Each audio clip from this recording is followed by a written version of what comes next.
الحمد لله نحمده ونستعينه ونستغفره ونعوذ بالله من شرور أنفسنا ومن سيئات أعمالنا من يهده الله فلا مضل له ومن يضلل فلا هادي له ونشهد أن لا إله إلا الله وحده لا شريك له ونشهد أن سيدنا حبيبنا محمدا عبده ورسوله أرسله بالحق بشيرا ونذيرا وداعيا إلى الله بإذنه وسراجا منيرا أما بعد قال الله تبارك وتعالى أعوذ بالله من الشيطان الرجيم ولتكن منكم أمة يدعون إلى الخير ويأمرون بالمعروف وينهون عن المنكر وتؤمنون بالله.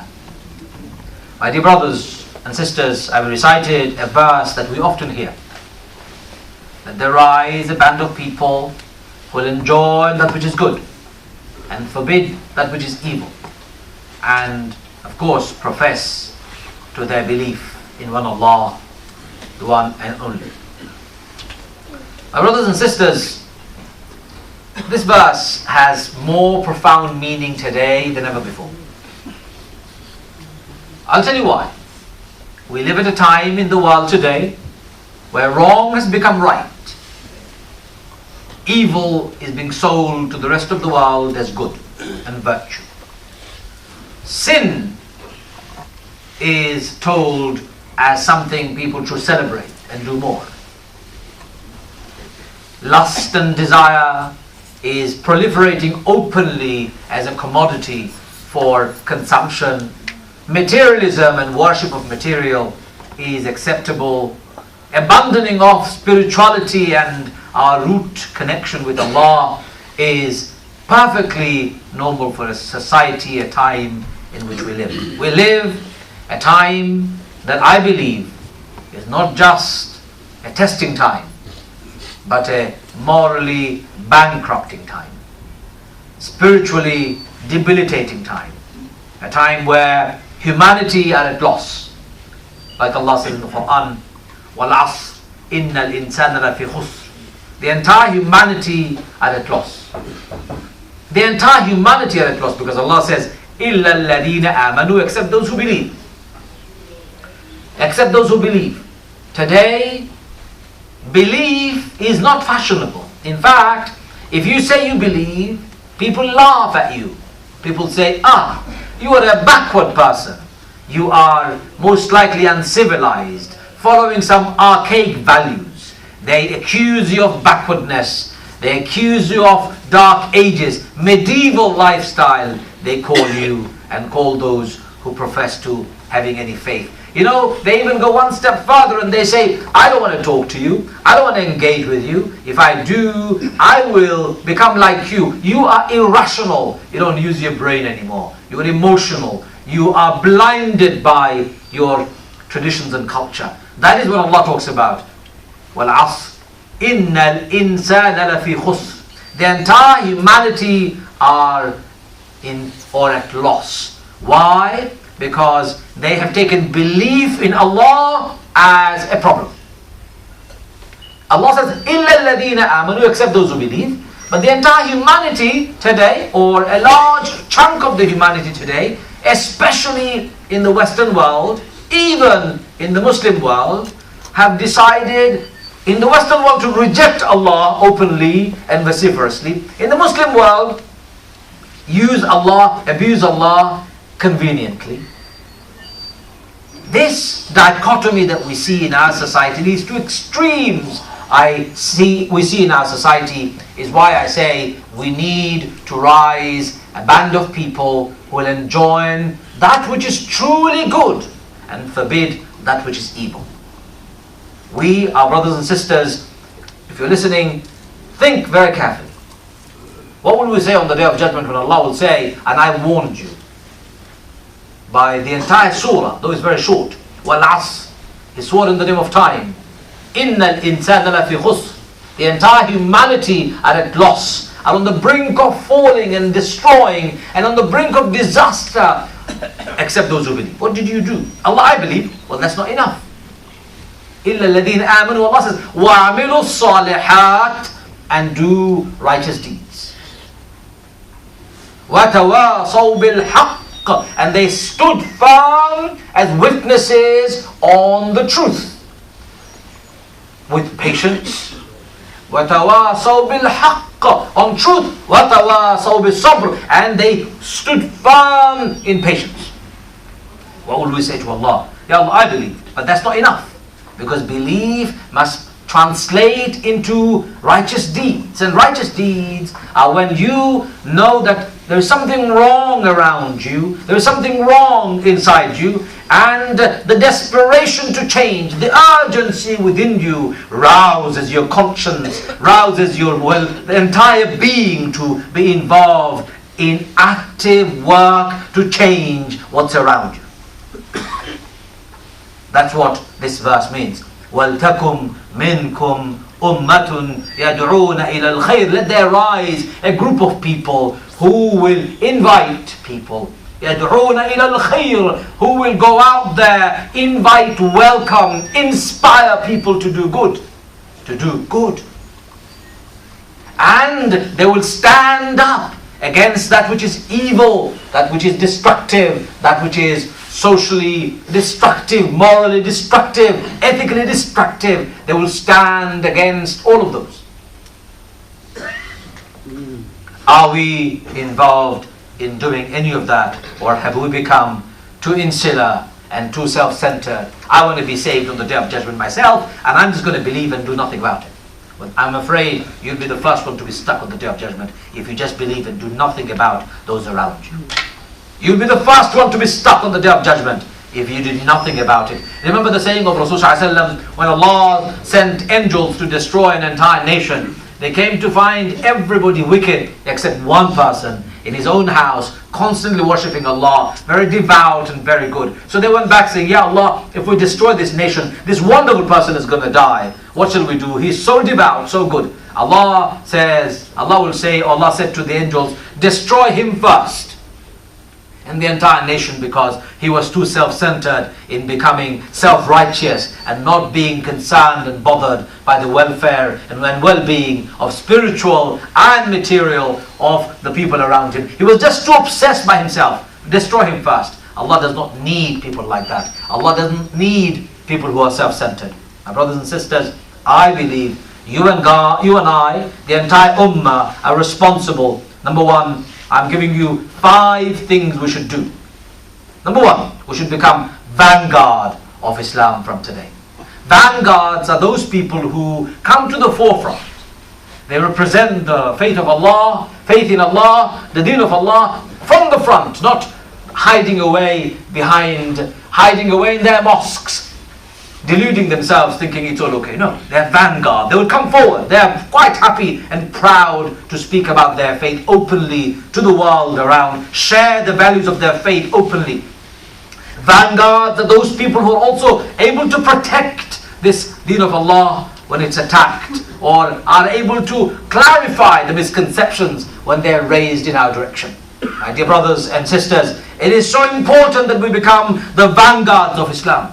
Under all circumstances, being vanguards of Islam is the first and the foremost lesson we learn from this verse that we've just heard. وَلْتَكُمْ مِنْكُمْ أُمَّةٌ يَدْعُونَ إِلَى الْخَيْرِ وَيَأْمُرُونَ بِالْمَعْرُوفِ وَيَنْهَوْنَ عَنِ الْمُنْكَرِ.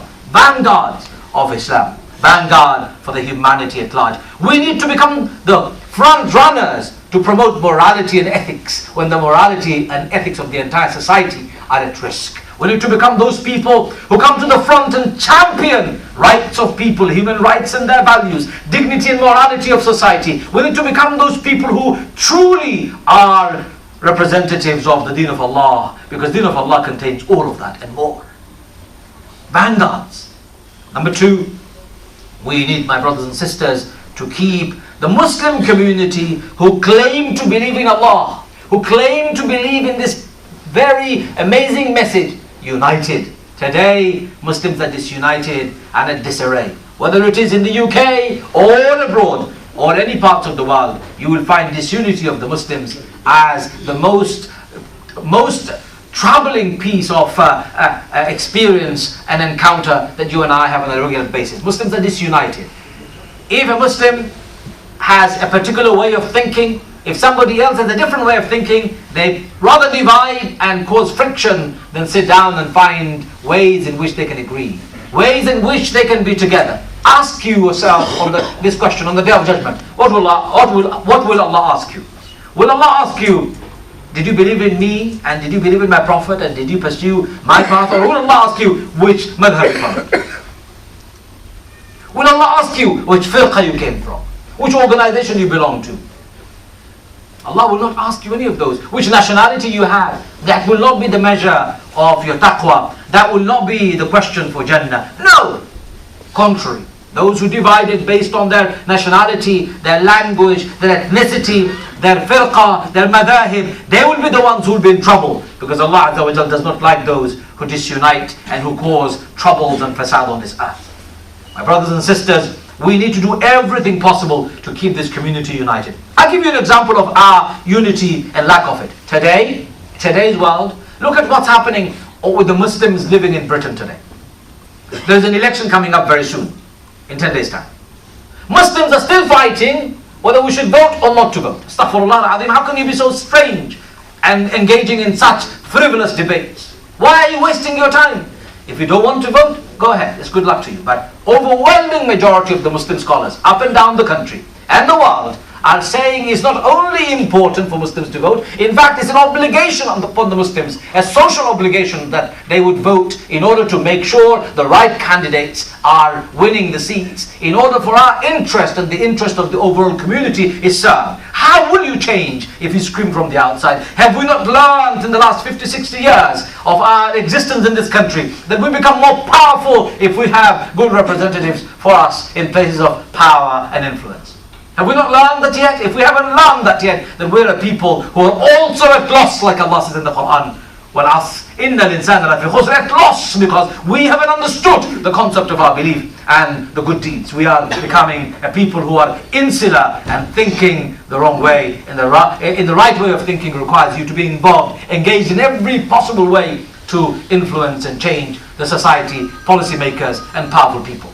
It is an obligation for us to vote. So disunited we are. I still see young people outside in the masjid, outside the masajid after a Jummah khutbah giving out leaflets, voting is haram. Hello brothers and sisters, wake up. How else are you going to influence the society? Your education system is being influenced by people. Your education system is being derived by people who go on to becoming MPs. They debate our laws in the parliament. They debate whether you can have mosques in this country. If they debate who's going to represent Islam. When they were debating anti-terror legislation and they were bringing in draconian laws, where were the Muslim voices in the parliament to say enough is enough and we're not going to tolerate it? Where were the Muslim voices in the parliament to say the media at large has been responsible for vilifying Muslims? We are not going to have this any longer. We need tighter control. We need tighter regulations so that no minority groups are vilified or attacked. Where were the Muslim voices? Oh brother, it's haram to vote. Well, wake up and smell the coffee, my brother. How are you going to secure your future in this country? This is your home. Where are you going to go?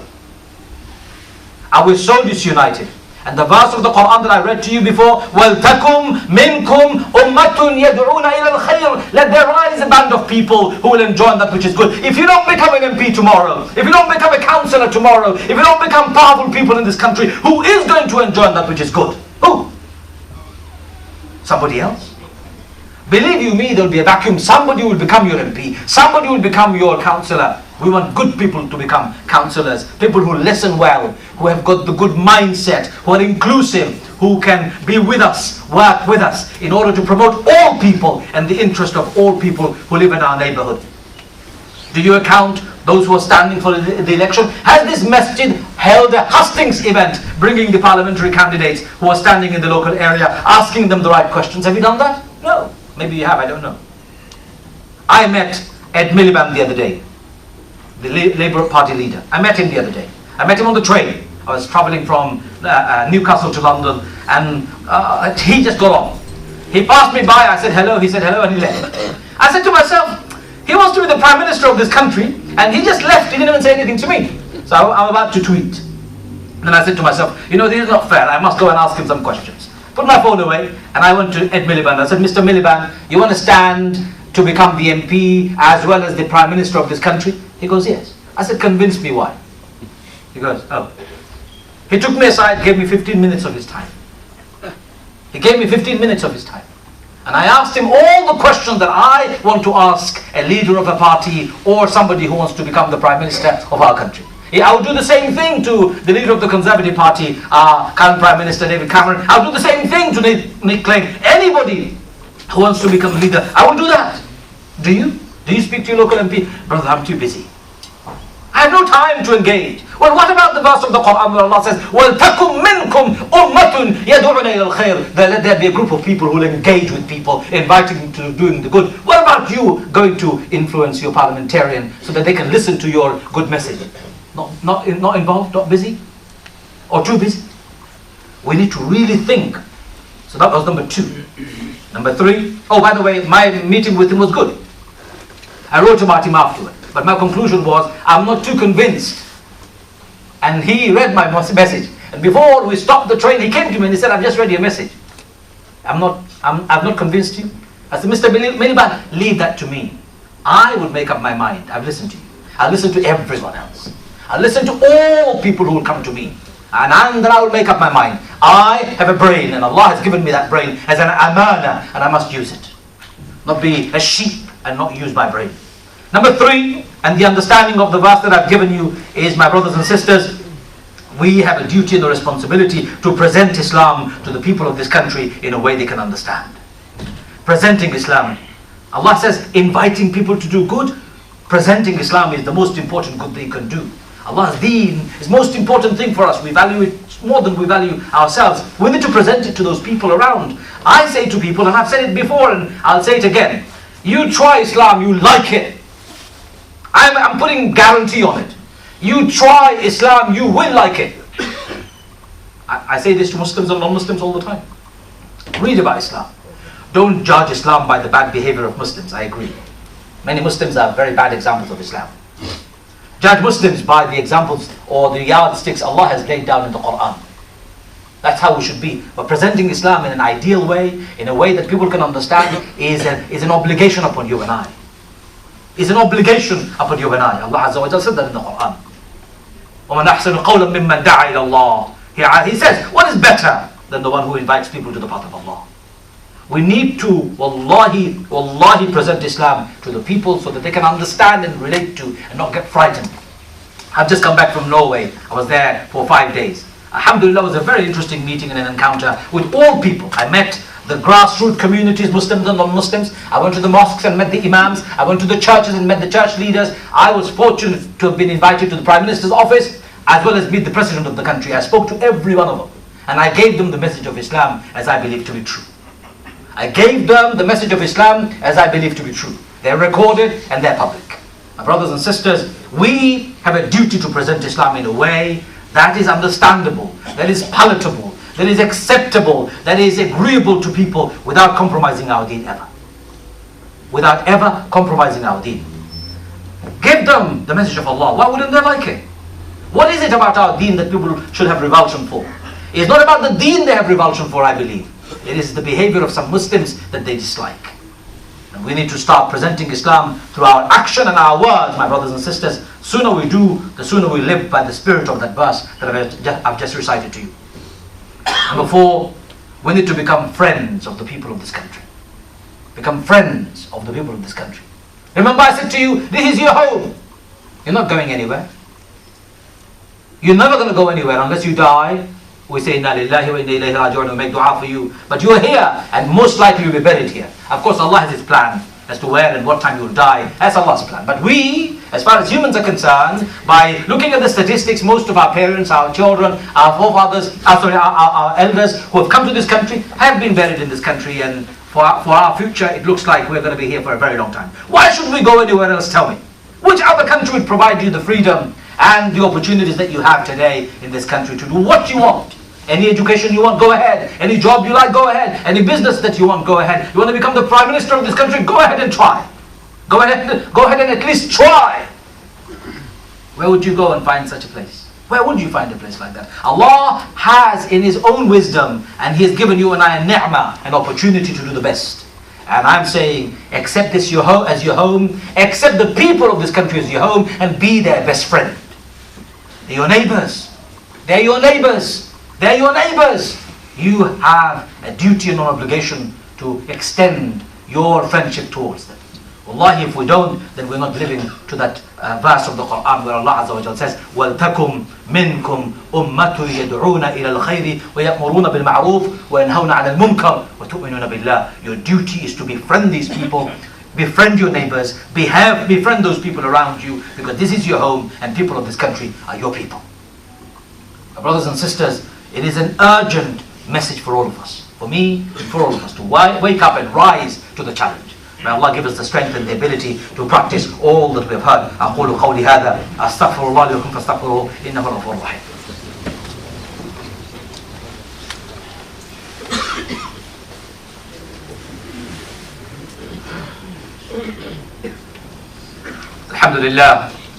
الحمد لله الذي كفى وسلام على عباده الذين اصطفى أما بعد. So I was reciting to you two verses of the Quran today. وَلْتَكُمْ مِنْكُمْ أُمَّةٌ يَدْعُونَ إِلَى الْخَيْرِ وَيَأْمُرُونَ بِالْمَعْرُوفِ وَيَنْهَوْنَ عَنِ الْمُنْكَرِ وَتُؤْمِنُونَ بِاللَّهِ. One of them, Surah Al-Asr, وَالْعَصْرِ إِنَّ الْإِنسَانَ لَفِي خُسْرٍ إِلَّا الَّذِينَ آمَنُوا وَعَمِلُوا الصَّالِحَاتِ وَتَوَاصَوْا بِالْحَقِّ وَتَوَاصَوْا بِالصَّبْرِ. And I also said to you, وَلْتَكُمْ مِنْكُمْ أُمَّةٌ يَدْعُونَ إِلَى الْخَيْرِ وَيَأْمُرُونَ بِالْمَعْرُوفِ وَيَنْهَوْنَ عَنِ الْمُنْكَرِ وَتُؤْمِنُونَ بِاللَّهِ. And also, وَمَنْ أَحْسَنُ قَوْلًا مِمَّنْ دَعَا إِلَى اللَّهِ وَعَمِلَ عَمَلًا صَالِحًا. Very powerful three verses. Very powerful three verses, brothers and sisters, to clarify our misconceptions that have taken over some of our minds. Need to rise and change what is around us. You know, many non-Muslims who are outside, they're frightened of coming into our mosques. Did you know that? I met a few non-Muslims recently, and they said, we're frightened of you, and we're frightened of coming into your mosque. What? Why are you frightened? I said to them.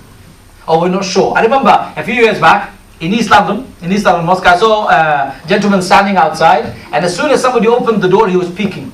And the door closed, so he went back. And he was doing this constantly. And I was on the other side, and I saw this. I went to knock and tapped on his shoulder. I said, hello, because I'm really sorry, I shouldn't be doing this. I said, it's okay. Do you want to come inside the mosque? Because am I allowed? I said, of course you are. Come, please come with me. He goes, are you sure? I said, please, you're my guest. Nobody will harm you. He was okay then. Quite shaken, he came inside the mosque. Took his shoes off, went inside the mosque, and I said to him, why don't you sit here? I'm going to pray, and after prayers I'm going to come and see you. He goes, are you sure? I said, yes. He sat down. After prayers, I came and sat down. All the elderly uncles sat around him, and they had long conversation. What followed after was tea, some samosas, some biscuits, and he was the happiest man around. Do we have non-Muslims coming and visiting our mosques on a regular basis? No. I took a group of 30 or 40 faith leaders the other day from church, from synagogue, from other faiths, gurudwaras and temples into a mosque the other day. I said, please stay here, we're going to pray. You're most than welcome to watch us pray. They sat there, and some of them, in their own way, sat at the back contemplating on our worship. One of them said, this is the most tranquil worship I've ever seen in my life. One of the fathers, one of the priests said, this is the most peaceful prayers I've ever seen in my life. Brothers and sisters, if we truly want to become the vanguards of Islam, if we want to truly represent Islam to the people, if we truly want to embrace the people of this country as our people, if we truly want to influence power and change, if we truly want to show that we are friends of this country and we'll do everything possible for the welfare of this country, we need to open up our masajid, our centers, for people to come and learn and benefit from the services that we give to everybody. Open it up. Don't keep it exclusively for Muslims. Let non-Muslims come and benefit from our services that we provide the humanity at large. Why not? After all, Rasul's Masjid al-Nawawi was open to anybody who wanted to come. Anytime, whenever he was there, they came. The Muslims came, the Jewish people came, the people who had no faith came, Christians came, and wanted to benefit from Rasul, his wisdom and the services that the Muslims were given and giving to the society at large. So brothers and sisters, I want to finish off by urging and requesting you to do something very, very important. I want you to really challenge yourself and go outside your comfort zone for a change. And change we must begin right now. Especially those of us who are younger. You need to engage powerfully now, not wait for tomorrow. Our children's future are at stake. Our future is at stake. International community's future are at stake. When we are powerful in our country, Muslims across the globe will feel proud and powerful. If we are weak, divided, and we are backward in our thinking, and become recluse of our own, then we will be the ones who will become the victim of our own making. And that needs to change. We did not come to this continent for no reason. Today, more than 30 million Muslims live in Europe as a whole. More than 30 million Muslims live across Europe today as a whole. And there is a reason for it. And the reason is only one. Allah has sent you and I in this country, in the entire continent, to share the beauty of Islam with the rest of the society. When I was in Norway, I said to the Norwegian people, tell me, why would you not accept Islam's right to be valid and an equal religion in Europe? Give me one reason why. There was none. There was none.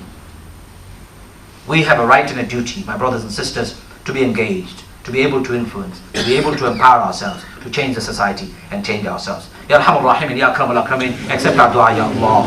Accept our prayers, Ya Allah. Ya Arhamar Rahimin, unite our hearts, Ya Allah. Ya Akramul Akramin, Ya Arhamar Rahimin, enable us so that we can become powerful people, Ya Allah. Ya Arhamar Rahimin, enable us so that we can influence power, Ya Allah. We can engage with people who are powerful and influential, Ya Allah. Ya Arhamar Rahimin, from amongst us rise those people. Give us those children that will become decent human beings and who will become our representatives in the future, Ya Allah. Ya Arhamar Rahimin, emerge from us leaders who will change the world forever, Ya Arhamar Rahimin. Ya Akramul Akramin, Ya Arhamar Rahimin, protect us, Ya Allah.